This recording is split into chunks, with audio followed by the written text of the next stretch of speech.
अकारण निरपराध पशुओं को मारा जाता हो, जहां कत्ल खाने हो। तुम रह सकते हो जहां जुआरियों का जमावड़ा लगा रहता हो। 4 स्थान परीक्षित में रहने को उस कलयुग को दिए। कलयुग ने कहा महाराज बड़े अच्छे स्थान दिए आपने, चारों जगह गंदी है। अरे मेरा परिवार है महाराज, एक आध स्थान अच्छा दे दो, एक आध स्थान अच्छा दे दो। जब परीक्षित से निवेदन किया तो परीक्षित को दया आ गई मन में और परीक्षित जी ने और 5वां स्थान दे दिया। वो कौन सा? कहा तन्मे धर्मभूता श्रेष्ठ स्थानम निर्दिष्टम अर्हसि यत्रेव नियतो वतश्च स्वर्णे वसुतानुशासनम।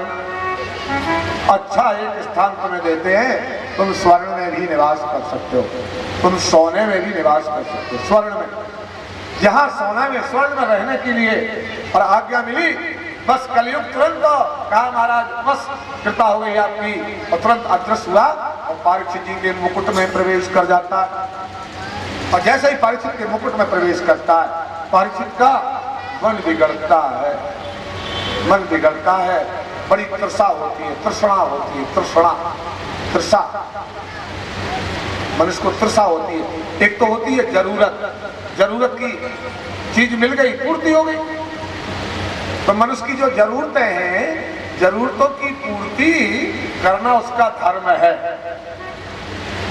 तो पूर्ति तो संसार में हो सकती है, पर तृप्ति, हाँ तृप्ति ऐसा नाम है कि पूरे संसार की संपत्ति तुम्हारे पास आ जाए पर तुम्हारे अंदर उससे भी तृप्ति नहीं होगी।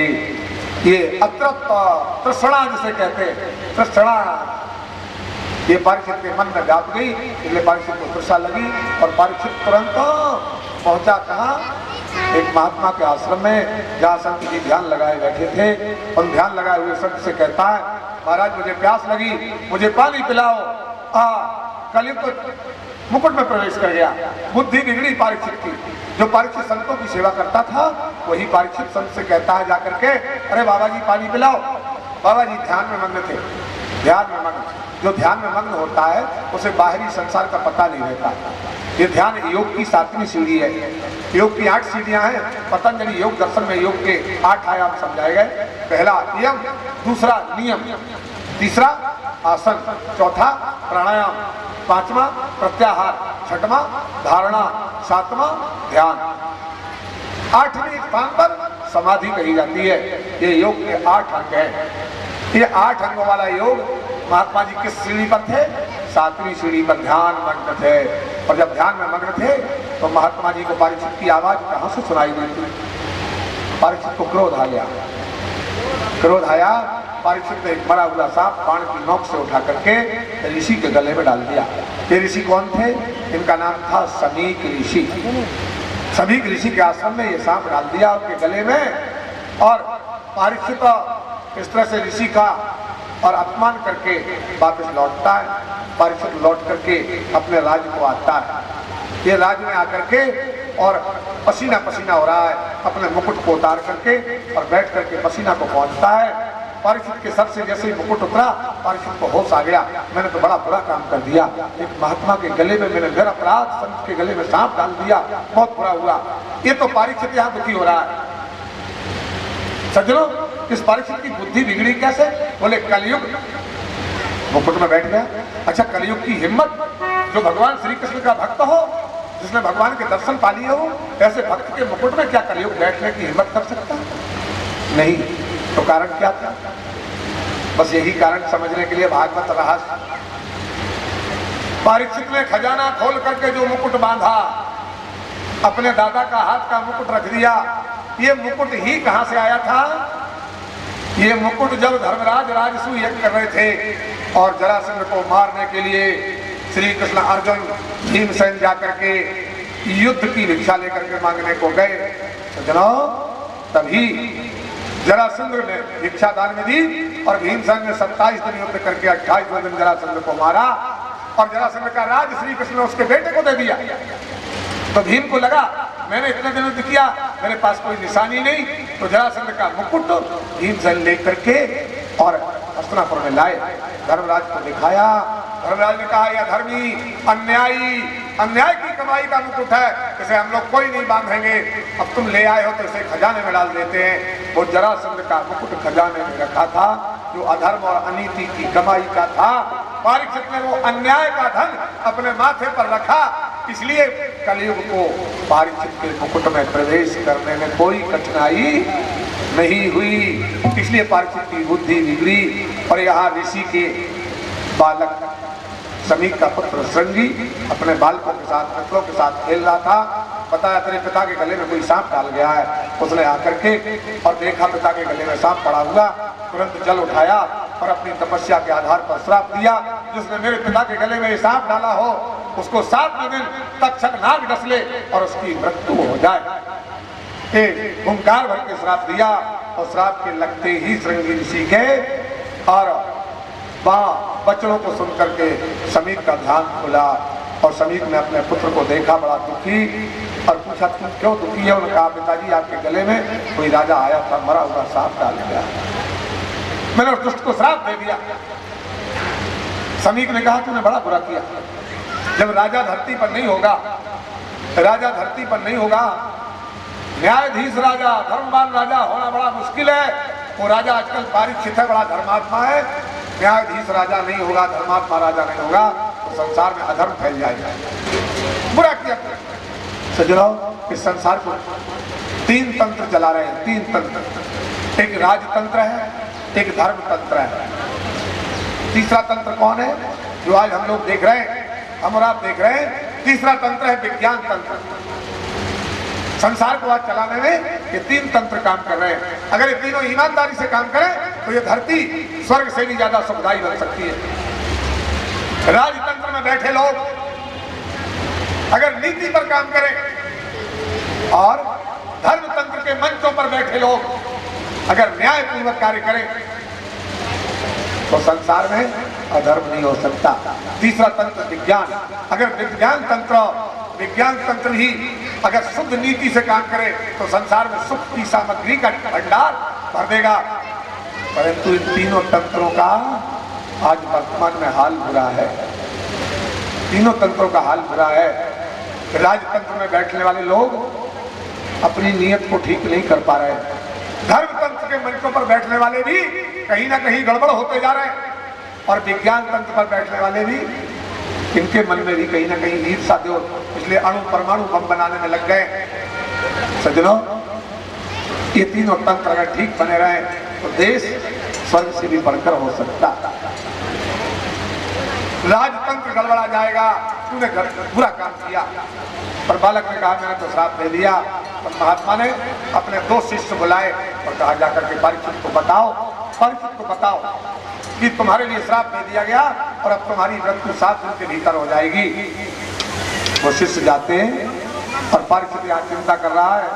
परीक्षित चिंता कर रहा है तो चिंता करने वाले परीक्षित को उन शिष्यों ने बताया आपको श्रृंगी ने श्राप दे दिया, आपकी आयु 7 दिन बची है, 7वें दिन आपको तक्षक नाग डस लेगा। परीक्षित पहले तो मन में दुखी हुआ, फिर विचार करता है चलो इस पाप का जो दंड मिलना चाहिए था वो मिला, इसलिए तुरंत अपने पुत्र बड़े पुत्र जन्मेजय को बुलाता है और उसे राज तिलक दे करके राज सिंहासन पर आसीन करके। और परीक्षित पाप कहाँ क्षमा होगा? लोग कहते हैं पाप का नाश करने के लिए इस संसार में सबसे और सरल उपाय है, बोले गंगा जी की शरण में चले जाओ, गंगा जी की शरण में चले जाओ। और कहा भी है विष्णु पादाम्बर संभूते गंगे त्रिपत गामिनी धर्म त्रिवेदी विख्याते पापम में हर जहानवी। बोले गंगा जी के पास पहुंच जाओ, तुम्हारे पाप क्षय हो जाएंगे। परीक्षित राज को अपने बड़े बेटे जन्मेजय को लेकर के और गंगा की ओर प्रस्थान करता है। सज्जनों परीक्षित गंगा जी की ओर जा रहे हैं। परीक्षित का जाना हुआ, ऋषि मुनियों को पता चला धर्मात्मा राजा परीक्षित राज छोड़ करके और गंगा जी की शरण में जा रहा। बहुत सारे ऋषि महात्मा इकट्ठे होकर के और परीक्षित के साथ साथ चलने लगे। परीक्षित संत महात्माओं से पूछने लगे, महाराज मुझसे जो पाप हो गया, जो गलती हो गई, उस पाप को, मेरी आयु 7 दिन बची है, आप कोई उपाय बताओ, 7 दिन में मेरे पाप का और दंड मुझे मिल जाए या मेरा उद्धार हो जाए, मुक्ति हो जाए। परीक्षित संत महात्माओं से पूछते, पर कोई संत महात्मा इस बात का सही उत्तर नहीं दे पाता। कोई कहता 7 दिन में क्या करोगे, 7 दिन में क्या हो सकता, यज्ञ नहीं हो सकता, बड़ा पुण्य नहीं हो सकता। इसलिए परीक्षित बड़े दुखी और गंगा जी की तट पर बैठे। संत महात्मा भी वहां पर बैठे। उसी समय सूर्य सा प्रकाश पुंज आया, सूर्य सा प्रकाश पुंज आया, सब सभा संत मन हर्षाए, वह परमहंस अवधूत संत,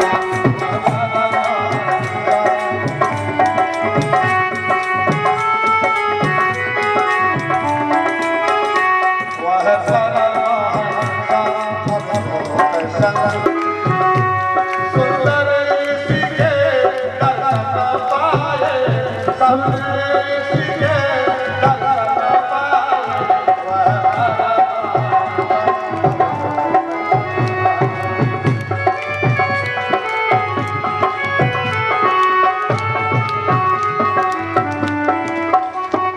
सजरा।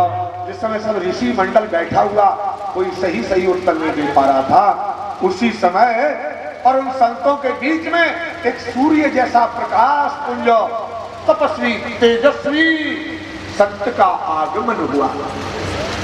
वो संत कौपीन धारण किए हुए अवधूत अवस्था में, और कुमार, जिनकी कुमार उम्र है, इस नौजवान संत को देख करके उठ के खड़े हो करके दंडवत प्रणाम करने लगे। ऋषि पूछते हैं सूत जी से, महाराज ये कौन तपस्वी था? सूत जी कहते बस यह अवधूत परमहंस संत थे, श्री सुखदेव जी महाराज, इनका आना हुआ, इनके ज्ञान के लिए सारे संतों ने उठ के प्रणाम किया है। बोले सुखदेव जी महाराज की जय। सुखदेव जी महाराज का दर्शन सभी संतों के साथ राजा परीक्षित को होता है, और परीक्षित तुरंत चरणों में दंडवत प्रणाम करता है। कहता है, अहो भाग्यम, अहो अद्वयम ब्रह्मन् सत्य सेवया छत्र वल्लभा, कृपया तिथि रूपेण भगवत तीर्थ का कृता।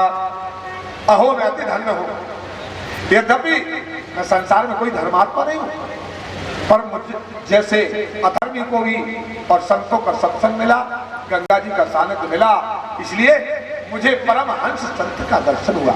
महाराज आप पधारे, मेरे पास अब जीवन का कम समय बचा है, मेरी आयु 7 दिन बची है, आप कोई ऐसा उपाय बताएं जिससे इतने कम समय में और मेरा आत्म कल्याण, मेरा उद्धार हो जाए। परीक्षित ने आज सुखदेव जी के सामने प्रश्न किया। सुखदेव जी कहने लगे, राजन परीक्षिता, तुम्हारी आयु 7 दिन है, बहुत ज्यादा, अभी चिंता करने की जरूरत नहीं। सूर्यवंश में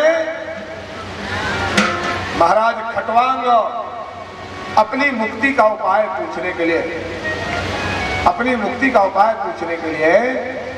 और ऋषि मंडल में गए। महाराज मुझे मुक्ति का उपाय बताओ। वहां एक तत्वज्ञानी ऋषि थे, उन्होंने कहा तुम्हारी आयु मात्र 2 घड़ी शेष बची है। 2 घड़ी माने कितना? 1 घड़ी पुराने समय के आधार पर, हमारे आज के समय पर 24 मिनट की होती है। 1 घड़ी बराबर 24 मिनट, 2.5 घड़ी बराबर 1 घंटा, 2 घड़ी की आयु बची। घबराया खटवांग। सुखदेव जी महाराज कहते, मैंने उस घबराए हुए खटवांग को 2 घड़ी में जो उपदेश दिया, उस 2 घड़ी के उपदेश को सुन करके और खटवांग अपने जीवन में उस ज्ञान को पाकर के मुक्ति को प्राप्त हो गया।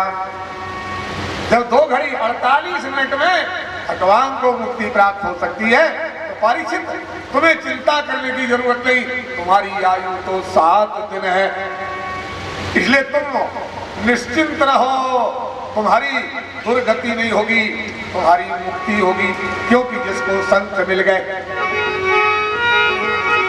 सजनों, जिसको जीवन में संत मिल गए उसकी कभी दुर्गति नहीं होती। जैसे माँ के सामने छोटा बच्चा कभी गंदा नहीं रह सकता, छोटा बालक कभी माँ के सामने गंदा नहीं रह सकता।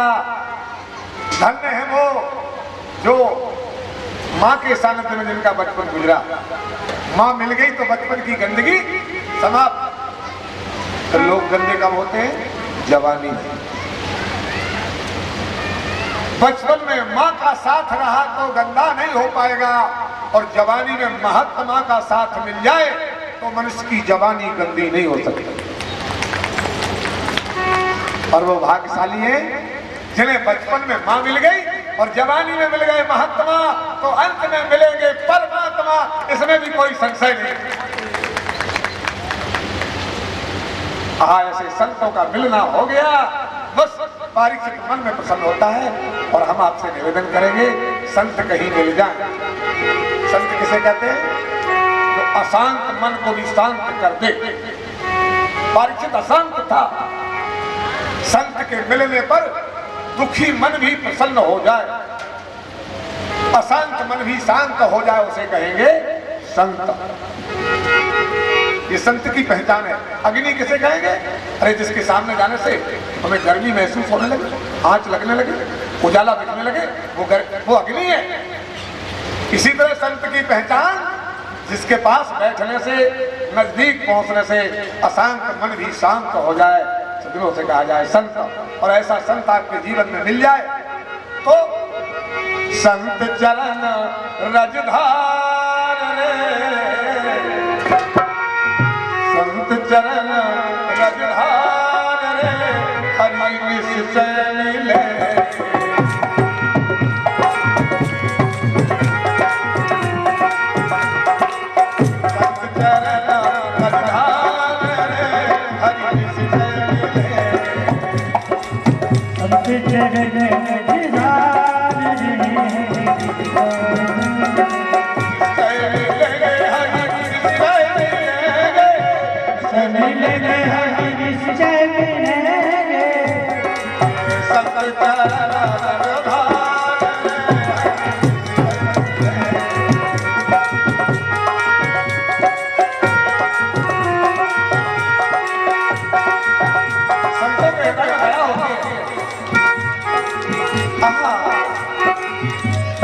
तुम्हारे हृदय में दया पैदा हो जाए। वो दया धर्म को धारण कर लो, दया धर्म को भव सागर से पार उतर लो, भव सागर से पार उतर लो। तेरा हो जाए, तेरा हो जाए बेड़ा पार।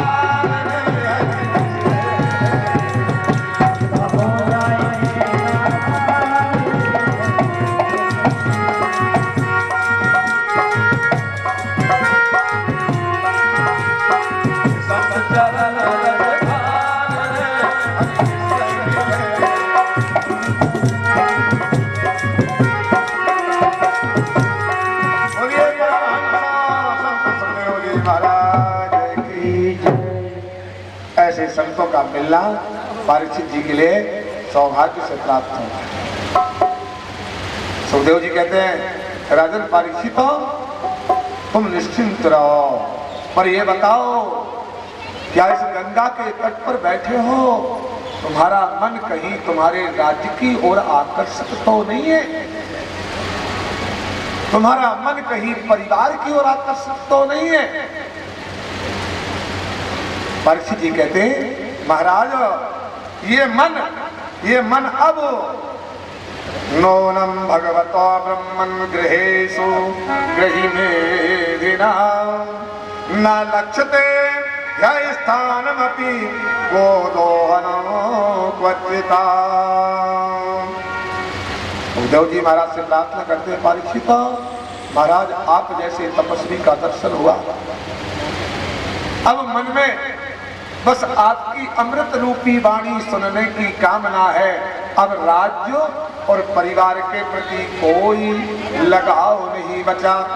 सज्जनों, इस तरह से राजा परीक्षित सुखदेव जी को आश्वासन देते हैं। श्री सूत जी महाराज कहते हैं, देखिए आपके बीच में सुखदेव के रूप में और तुरंत कोई ना कोई आवाज हमारे बीच में आ जाती है।